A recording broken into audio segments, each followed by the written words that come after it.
Just a few of those are mentioned to us throughout these first chapters of the book of Mark. In chapter 2, we find that they've witnessed Jesus heal a paralytic. And in healing that paralytic, he confirms the fact that he is God and he can forgive sins. In the 4th chapter, they have been on another storm in the sea when Jesus was asleep in the boat. And the men are just scared to death. They don't know what's going on. They don't know what they're going to do. And they wake up Jesus and say, don't you even care that we're going to perish? And Jesus stills the sea. In chapter 5, you have the Gadarene demoniac. And this man who's filled with a legion of demons. And Jesus cast the demons out of this man. It's this amazing truth. And they witnessed all of these things, just to name a few things that they've seen up to this point.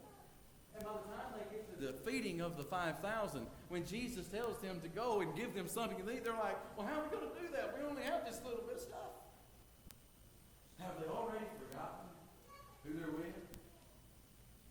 I mean, this is the man, that healed the paralytic. This is the man who calmed the sea. This is the man who cast out a legion of demons.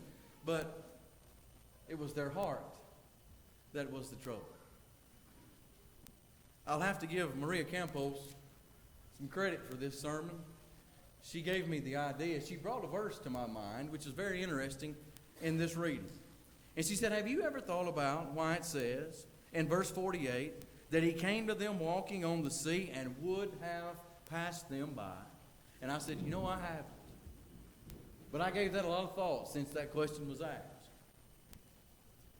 And there's a reason for that.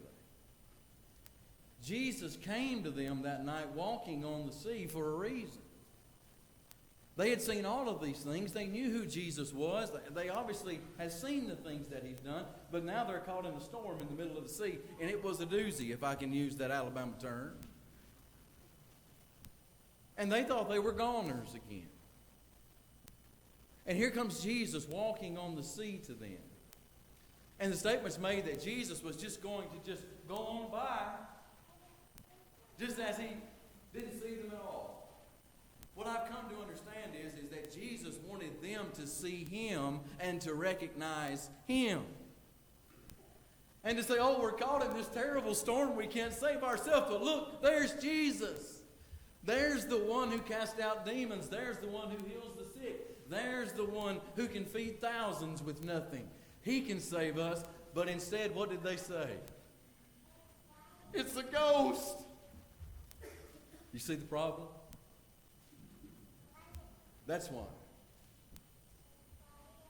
And Jesus used this as a teaching moment. A moment to do something for their faith. These men were straining at the oars. The text tells us that. They were dealing with a very difficult trial in their life. And what they needed, most importantly, was faith in the one that they had committed themselves to. What I'd like for us to do this evening is to take this passage and this account and examine it and do our very best to make application to ourselves. When we're going through trials, the strains and the pains of this life, and I hope that we can take some things from what we find here, some things that will help us as we're trying to navigate our storms of life. First of all, what I'd like for us to see is that we as disciples have strains and pains.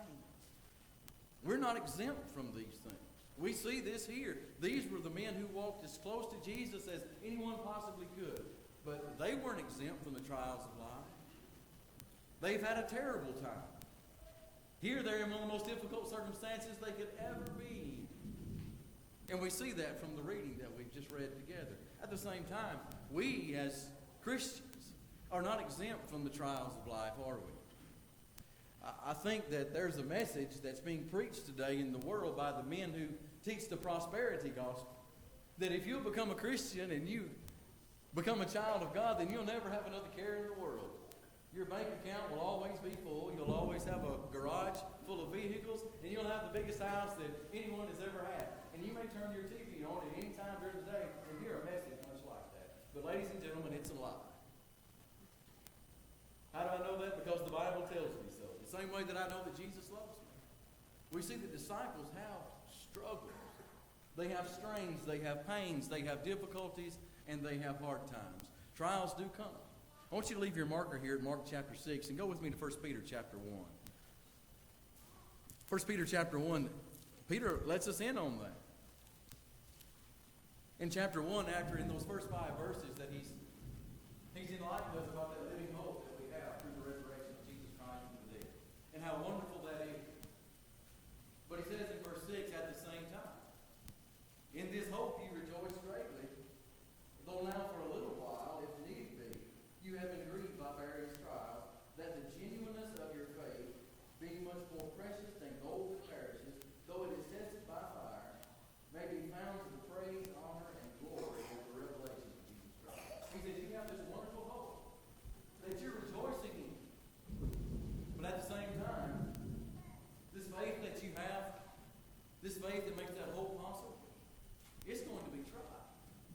It's going to be tested. Now he says those things are only for a little while. They're only temporary. You put your trials on the backdrop of eternity, and they are just for a little while. But that doesn't make them any less difficult, does it? But what Peter's trying to let us know is these trials and these difficulties, they're for a purpose. They're doing something to this life precious faith that we share, something that's very important. And if we're not able to look through and be able to see that, then we're going to have trouble as we're going through here. He compares our faith to like gold. And in gold, when it's gone through the furnace of fire, it doesn't harm the gold, does it? It just makes it better.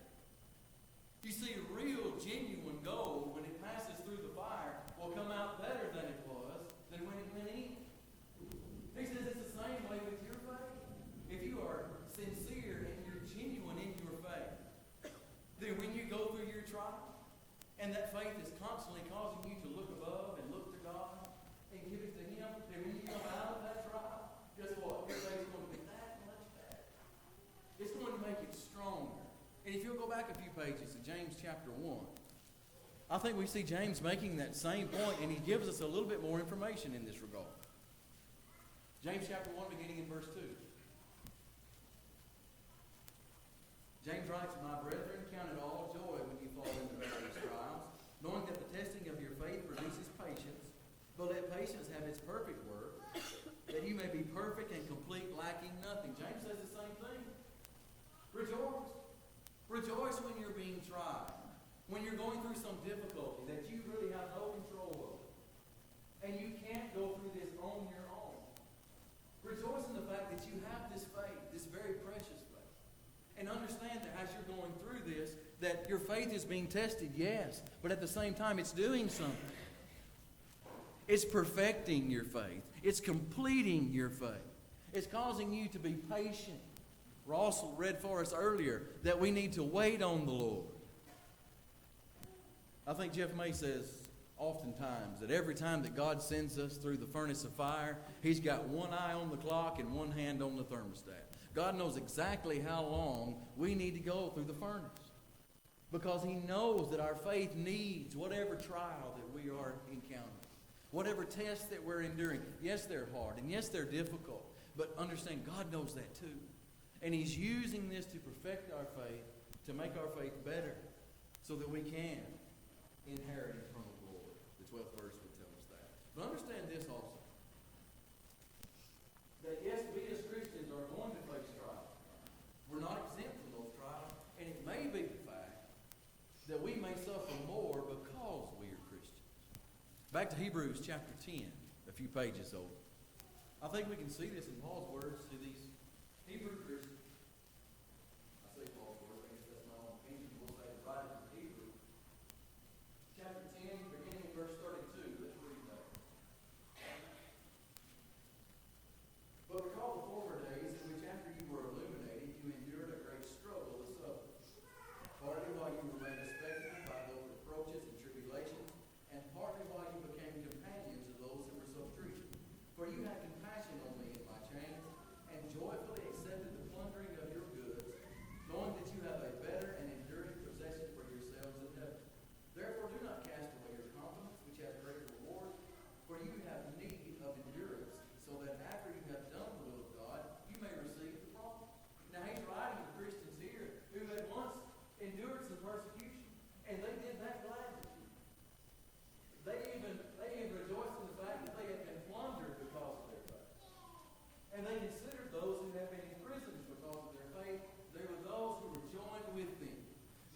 seems that some time has passed, and they've changed their tune a little bit. I think you and I can look at this and understand we're this way sometimes. It may be that there's someone, it may be someone at school that's maybe not so popular. Maybe they're picked on a good bit for whatever reason. And maybe you have befriended that person because you see that there's not many people that just like that person, and you want to try to help them out. But since you've befriended that person, maybe the persecution has turned on you too. And now you're enduring the same type of ridicule and the same kind of being made fun of, and the same kind of difficulty that person is taking on. But you do that gladly because you want to stand with that person and you want to be a friend of that person. And it may be that backs off for a little while. And then everything's okay. But maybe for some reason, you know how that is, sometimes somebody gets the thought back in their mind again and they start it all over again. The ridicule and the shame being cast upon that person. And you think, you know what, I've had enough of this. I'm having to endure this right along with this person. I'm tired of this and I'm not going to do it anymore.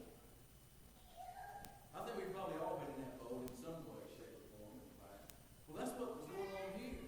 These Christians had been persecuted, and they had been persecuted joyfully at a time. But now it seems maybe that persecution stopped for a while, but it came back with a vengeance. And now they're saying, oh, hold on a minute now. I don't know if I want to continue doing this. He's saying, now hold on just a minute. Don't forget who you are, and don't forget where you're going. This persecution has a purpose, remember? And this is going to make you better. You need this to produce endurance in you so you can have perseverance. Join together with your faith so that you may receive that promise that God has for you. That's very important. These people were being persecuted because of who they were, more so than anyone else was being persecuted. I think we can see an individual example of that when we do look to the Apostle Paul. Look at 2 Corinthians chapter 11. 2 Corinthians chapter 11.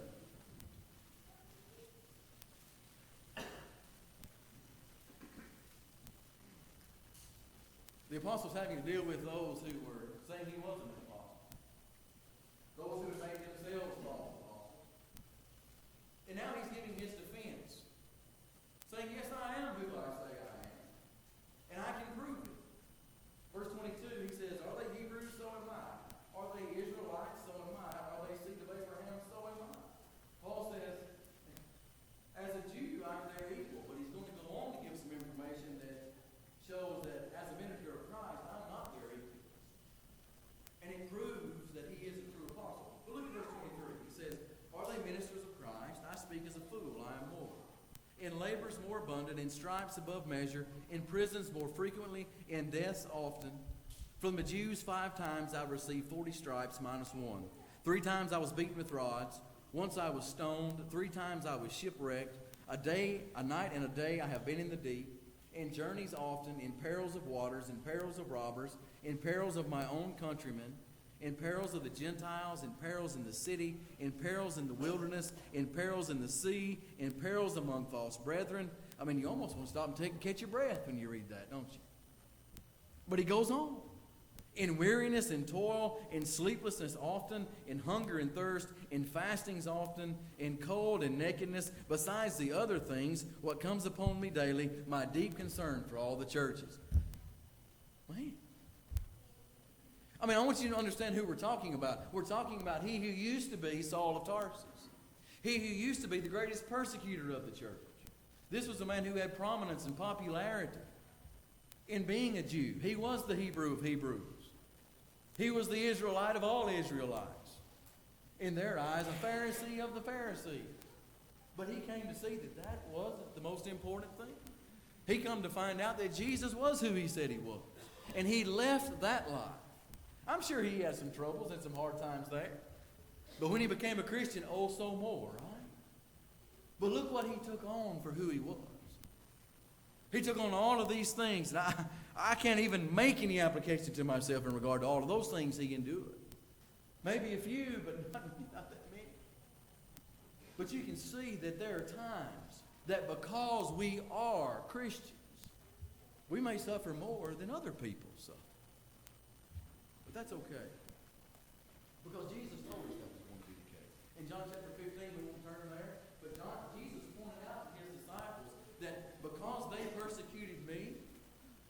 they're going to persecute you. If they'd have kept my word, they'll keep the word that you speak to them, but they're not going to do that because you're following me. Jesus points out that as we follow him, we're going to live a certain type of lifestyle. And just because of the lifestyle that we live, that's going to make some people mad.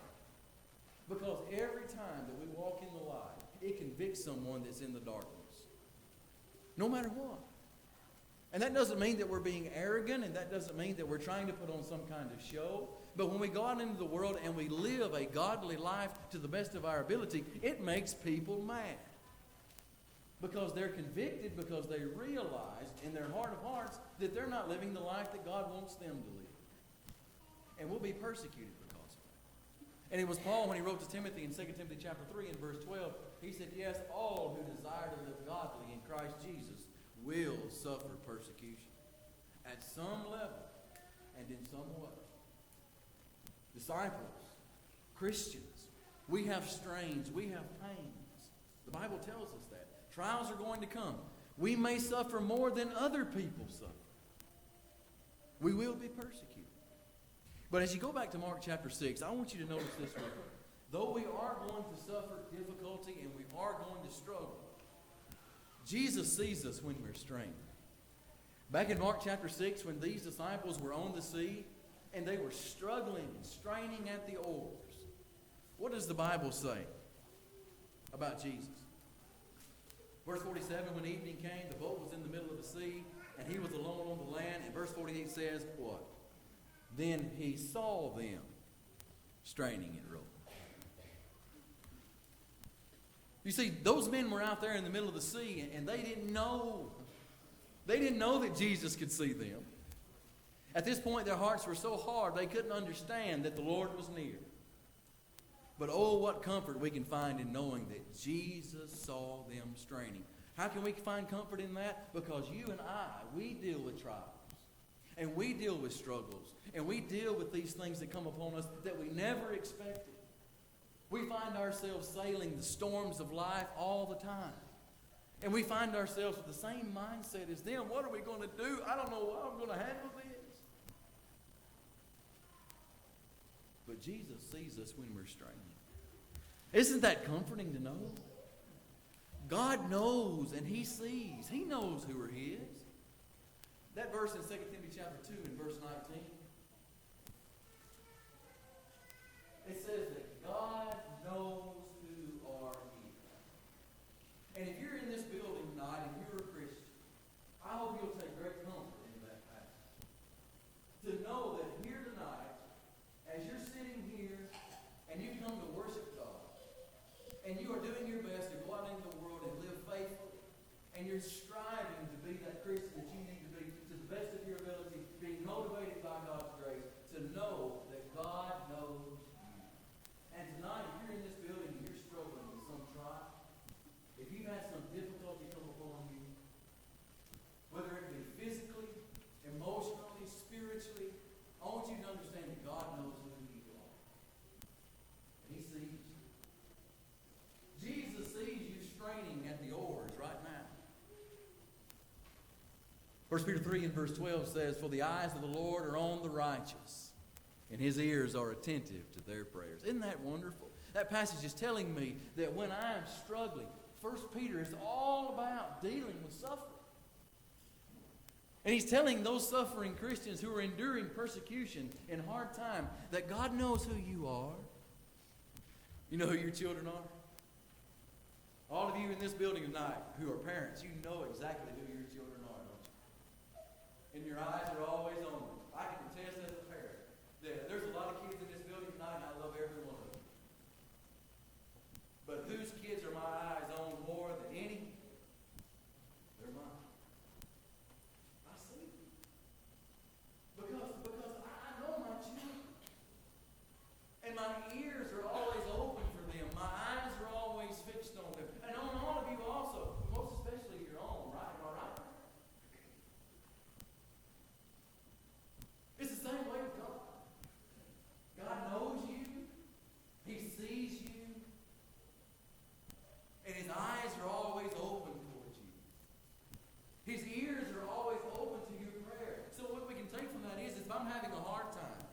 having a difficulty, who can I know that sees and hears? More than anyone else, God does. Yes, I'm straining. Yes, I'm trying to navigate this storm of life, but my God knows who I am. And He sees me. And more than that, He cares. 1 Peter 5 and verse 7. Casting your cares and your burdens upon Him. Why? Because He cares for you.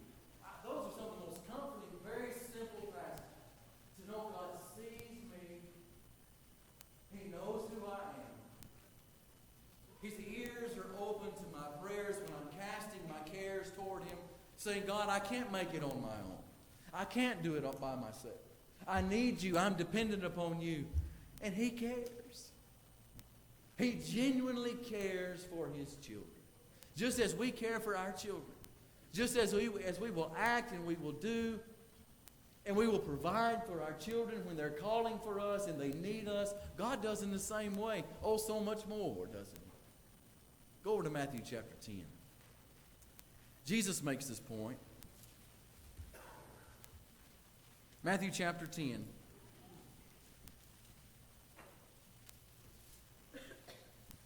There in verse 28, He's dealing with the persecution that's going to come upon His disciples here.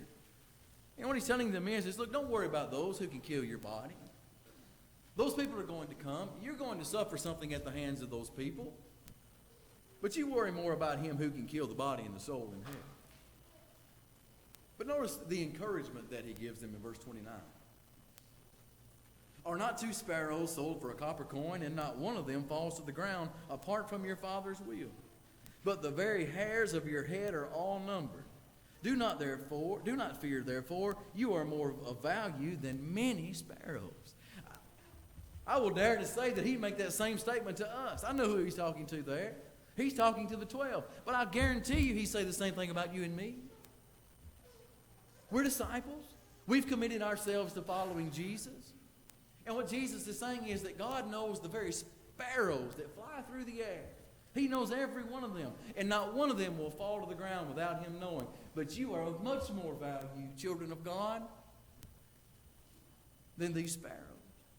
And God knows the very number of hairs on your head. And I think mine are getting much easier to count these days. They seem to be falling out more and more. But I'm thankful that God knows. And that's just emphasis on the fact that God knows and He sees. He knows who you are. Are you struggling? Are you having difficulty tonight? Sometimes it feels like that those around us don't see. And sometimes it feels like those around us don't care. And I understand that. We're dealing with that in our human frailty. We struggle with that sometimes, don't we? But one thing we can gain great confidence and assurance in is that God knows. God sees. God cares. And we're never alone. We are never, ever alone. I know there's times that all of us have felt like I'm going through this all by myself. It's all about me and nobody cares. But God does. Those words Jesus spoke in John chapter 16, I'd like to read those. John 16. Jesus is trying to prepare these men for Him leaving the earth. And they just can't understand it at this point. But He's doing His best to get them to a point to where they can get a hold of this. Jesus said in verse 32, Indeed, the hour is coming, yes, has now come, that you will be scattered, each to his own, and will leave me alone. I mean, what a terrible time. I mean, there's Jesus. He has fulfilled everything He said He was going to fulfill, and the men who were as close to Him as possibly could be were the ones who just deserved. And Jesus knew that, and He even said that was going to happen.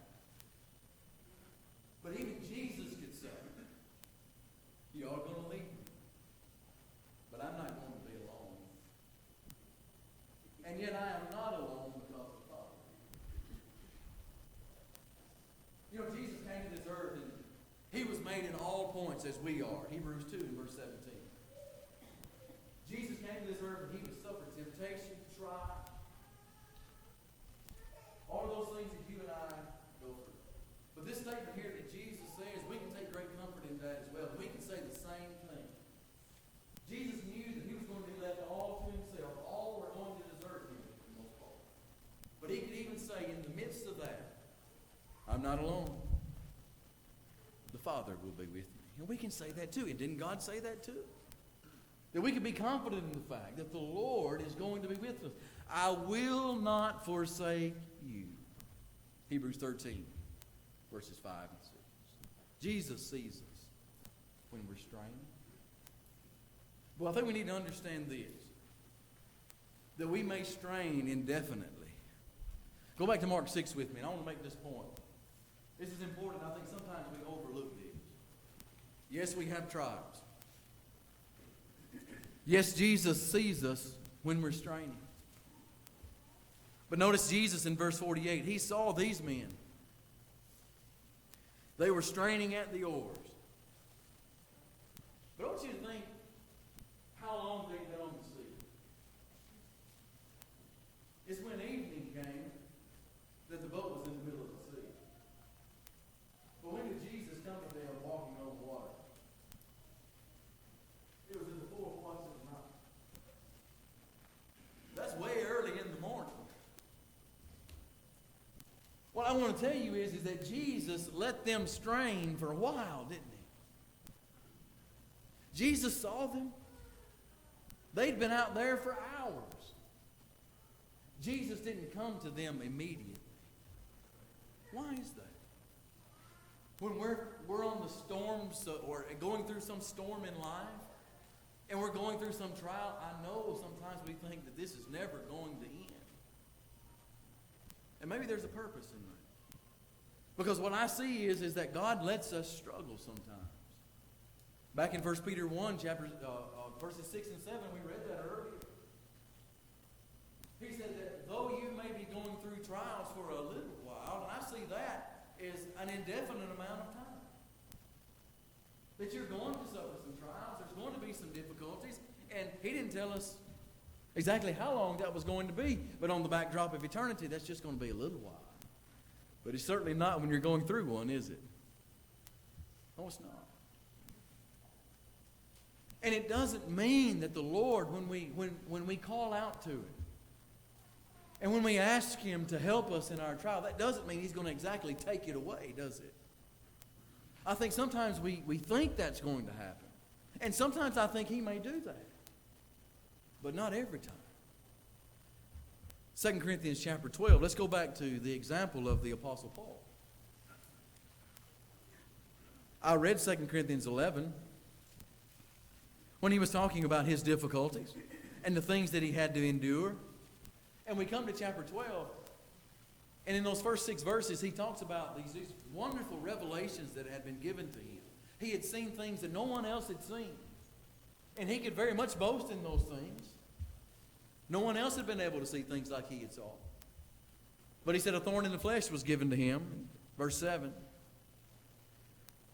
so that he wouldn't be exalted above measure in regard to these things that he had seen.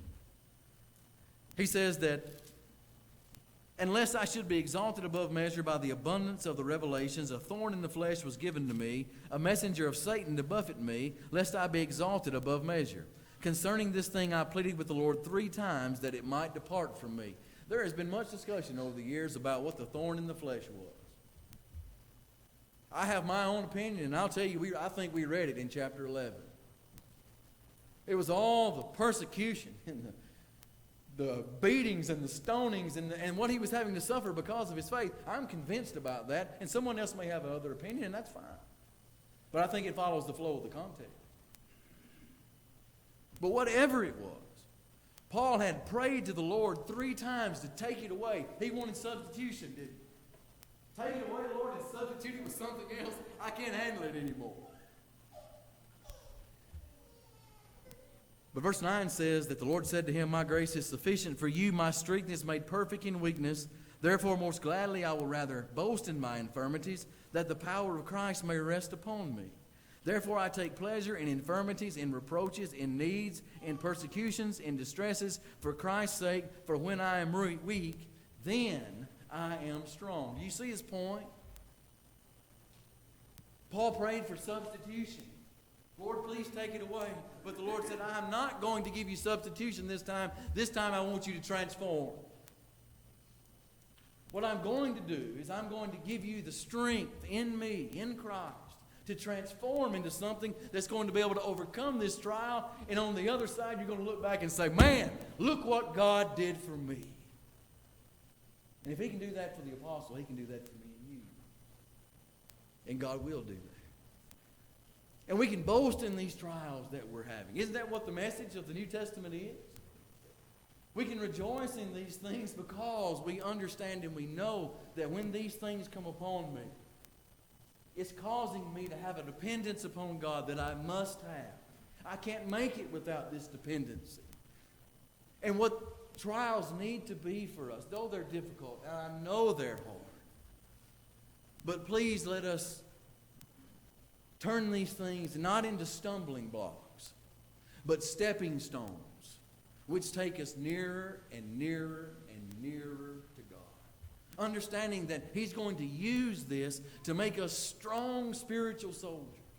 And He's going to give us faith that we need.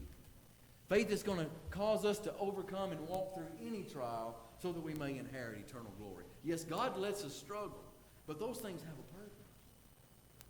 A very important purpose. If you look back with me to Romans chapter 5. Romans chapter 5.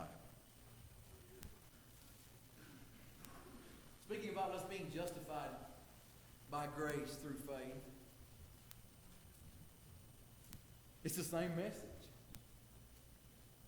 Yes, we have this faith made possible by God's grace. We can have hope. And we can rejoice in that. But look at verse 3. And not only that, but we also glory in what? Tribulations. Knowing that our tribulation produces perseverance, and perseverance character, and character hope.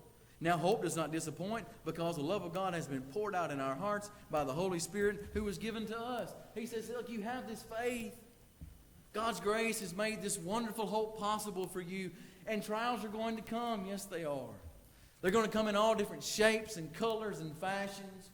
But when you take those by faith and you go through those trials, it's going to produce in you a perseverance. What does perseverance mean to you? There's several coaches in the room tonight. David, when you used to coach, did you teach your players perseverance? You got to keep on keeping on, don't you? It's going to get tough sometimes, isn't it? Football workouts have started. Sam just took a deep breath. You got to keep on keeping on, though, don't you? Your coach tells you can't quit. You got to push through it because that's doing something in you, isn't it? It's producing a character in you, a don't quit character. So you won't give up when it gets hard, when it gets difficult. It's the same way with our faith. And when these trials come and we allow these things to produce in us this type of character, a don't quit on God character, that's going to lead us down the path. It's going to lead us to eternal glory. And in the midst of that, we're going to be able to exult and rejoice in the glory of God, knowing what He's doing for us in the meantime. Isn't that wonderful? Paul says that over in the 8th chapter. Chapter 8 and verse 18. Don't you love this passage? For I consider that the sufferings of this present time are not worthy to be compared with the glory that shall be revealed in us. We don't have time to read the rest of that, maybe some other time. But just that one passage. He considered that these sufferings and these trials, and like I said, those things can come in all types of shapes and sizes and fashions. But we can see these things, these sufferings. What they're doing for us is they're preparing us. What are they preparing us for? A glory that's going to be the most wonderful thing that we've ever seen. And that's when we see Jesus as He is in eternal glory. Disciples have strains and pains. But Jesus sees us when you're strained. We may strain indefinitely. It may be a while that we do that. But just like we learned back in Mark chapter 6, eventually Jesus gets in the boat. Eventually Jesus gets in the boat. That's what happened there. Oh, they were in a terrible mess. They didn't know what to do. The waves were crashing over the boat. I'm sure they tried to row and they couldn't go anywhere. they see a man walking on the water, and they should have said, this must be the miracle worker, because we've never seen anyone else walk on the water. But instead they said, it must be a ghost. And Jesus could have just walked on by. But he knew what they needed. Oh, he wished, I'm sure, that they would have said, oh, Jesus, it's you. Come and save. But aren't you and I in that same boat sometimes too? Don't we allow the difficulties around us and the hard times sometimes to just overtake our thoughts? We're all human beings, and that happens.